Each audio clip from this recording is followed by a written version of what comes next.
When the voice of one individual goes unheard, 702 not only gives the platform to make the voice heard, but will also do whatever it is we can to deliver the facts to you.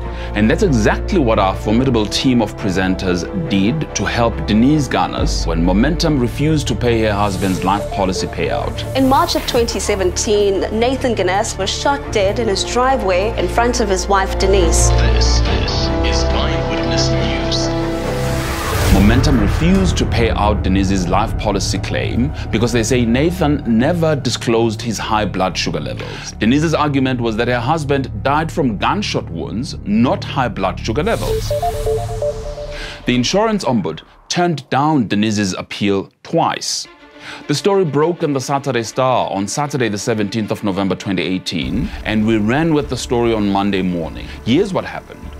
Bongani Bingwa picked up the story on The Breakfast Show with Momentum Live CEO Johan Leroux facing tough questions when he joined Bongani in the studio. 702. For the curious. It was obviously a very difficult decision for us to decline the claim. You've said that before. Simple. My question is, how did we go from a hail of bullets to blood sugar levels? Were you looking for a reason not to pay? No, I think, again, important to understand, we do not... Our listeners were not happy at all with their answers. The issue raged on 702 and carried on to Eusebius Makaiser's open line. In response, the CEO of Momentum holding company MMI, Hilly Meyer, asked to come on to Eusebius Makaiser's show to try and clarify why they wouldn't pay out the money. Now, if we look at the particularities of this instance, the cause of death was a hail of bullets. Who cares about the material non-disclosure that was unrelated to the death itself? Why don't you just pay out? To describe the reaction of our listeners as furious is an understatement. The 702 listeners refused to let the story die. The calls continued on 702. We aired all views and gave different parties a fair chance to speak and let their voices be heard. The issue blew up on social media. #Momentum trended on Twitter sphere. Momentum still stood by its decision to refuse a payout. Later in the day, on her afternoon drive show, Joanne Joseph spoke to Nathan Ganas' widow, Denise, about the latest happenings. Did your broker at any point make you aware that if there were any changes in your husband's medical condition, that these should be reported to the company immediately? During the interview, Denise shared the latest news on the matter with Joanne, that Momentum agreed to pay back the premiums paid by Denise over the 4-year lifespan of the policy.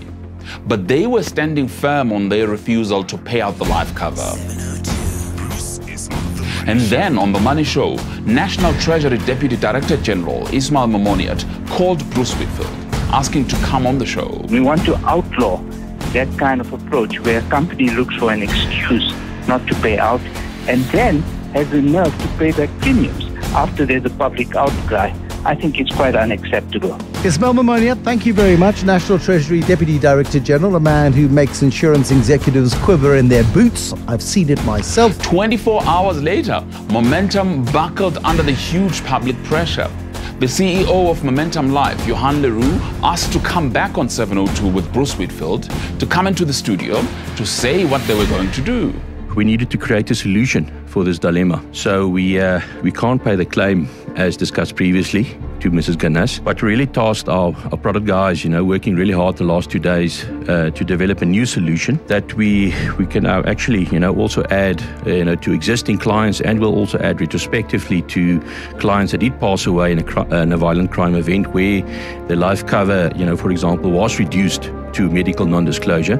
With this benefit, we will now be able to pay those clients amounts equal to their life cover amount, maximum of 3 million rand. Johan Leroux, Chief Executive at Momentum Life. The insurance industry was shaken. Following the interviews on 702, the reaction of our listeners and pressure on social media, Momentum decided to rewrite their policies and pay out Denise's claim in full.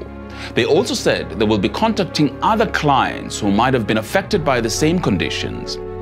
We're proud to have given Denise Ganas the platform that she needed, that we were able to air and lead the debate, and that the issue was resolved on 702. We're also proud of the power of 702 as a platform for debate, airing all views and the power of our audience. That is why we'll continue to do what we do with passion, determination, and pride. 702, for the curious.